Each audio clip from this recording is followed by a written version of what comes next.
नंद वंश के अत्याचार और भ्रष्टाचार से पूरे मगध में अशांति और अव्यवस्था फैली थी।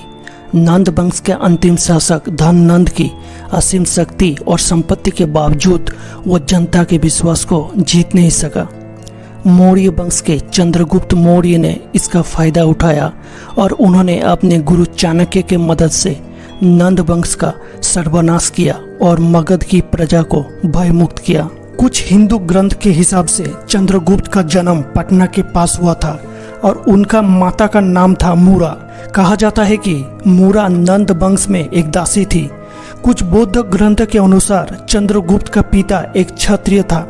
चंद्रगुप्त के पिता की मौत उसके जन्म से पहले ही हो गया था। ऐसी स्थिति में चंद्रगुप्त की मां को अपने भाई के घर पाटलिपुत्र जाना पड़ा था और वहीं चंद्रगुप्त का जन्म हुआ था।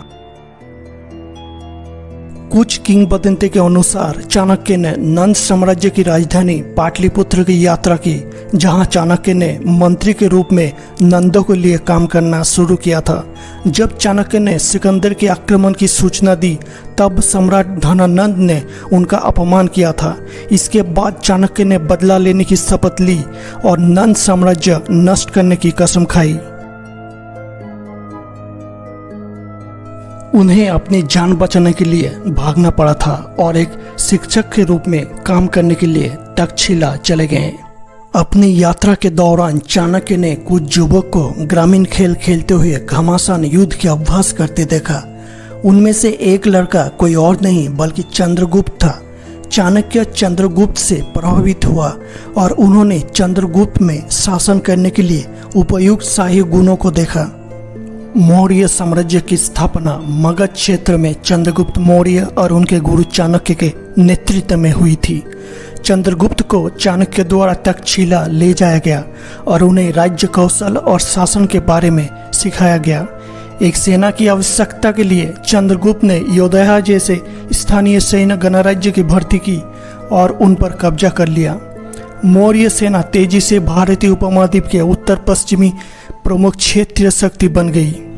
इस बीच सिकंदर महान अपने भारतीय अभियानों का नेतृत्व कर रहा था और 326 ईसा पूर्व में पंजाब में प्रवेश किया। उनकी सेना ने बियास नदी पर विद्रोह कर दिया और दूसरी सेना से सामना होने पर पूर्व की ओर आगे बढ़ने से इनकार कर दिया। सिकंदर बेबीलोन लौट गए और उसने अपने अधिकांश सेना को सिंधु नदी के पश्चिम में फिर से तैनात कर दिया। 323 ईसा पूर्व में सिकंदर महान की मृत्यु के बाद चंद्रगुप्त ने सिकंदर के पूर्व साम्राज्य के दक्षिण पूर्वी किनारों से पंजाब क्षेत्र पर विजय प्राप्त की। इसके बाद 322 ईसा पूर्व में चंद्रगुप्त और चाणक्य ने नंद साम्राज्य की सीमा पर एक अभियान शुरू किया और अंत में नंद की राजधानी पाटलिपुत्र को घेर लिया। इसी तरह चंद्रगुप्त ने नंद साम्राज्य पर विजय प्राप्त की और मौर्य साम्राज्य का स्थापना की। जब सिकंदर की शेष सेनाएं पराजित हो गई और पश्चिमी की ओर लौट गई, तब सेलुकस प्रथम निकटर ने इन क्षेत्र की रक्षा के लिए युद्ध की घोषणा की। चंद्रगुप्त और सेलुकस के बीच युद्ध शुरू हुआ।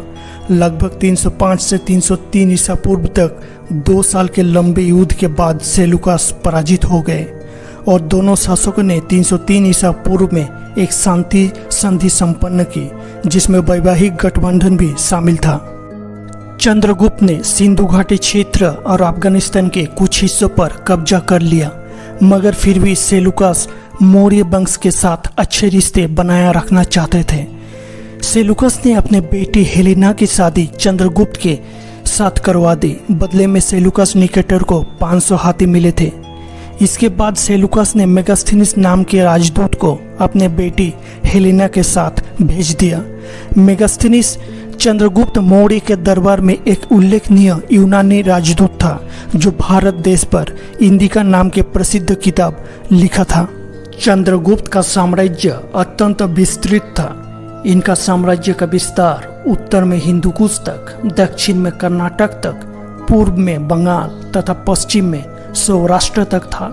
साम्राज्य का सबसे बड़ा अधिकारी सम्राट स्वयं थे। शासन की सुविधा की दृष्टिकोण से संपूर्ण साम्राज्य को विभिन्न प्रांतों में विभाजित कर दिया गया था। प्रांतों के शासक सम्राट के प्रति उत्तरदायी होते थे। राज्यपालों की सहायता के लिए एक मंत्रिपरिषद हुआ करता था। और अंत में ये महान साम्राज्य का सिंहासन अपने बेटे बिंदुसार को सौंप दिया। अपने अंतिम दिनों में चंद्रगुप्त जैन शिक्षक भद्रबाहु को अनुसरण किया और जैन धर्म अपना लिया और स्वामी भद्रबाहु के साथ श्रवण बेलगोला चले गए और वहीं उन्होंने उपवास द्वारा अपना शरीर को त्याग दिया।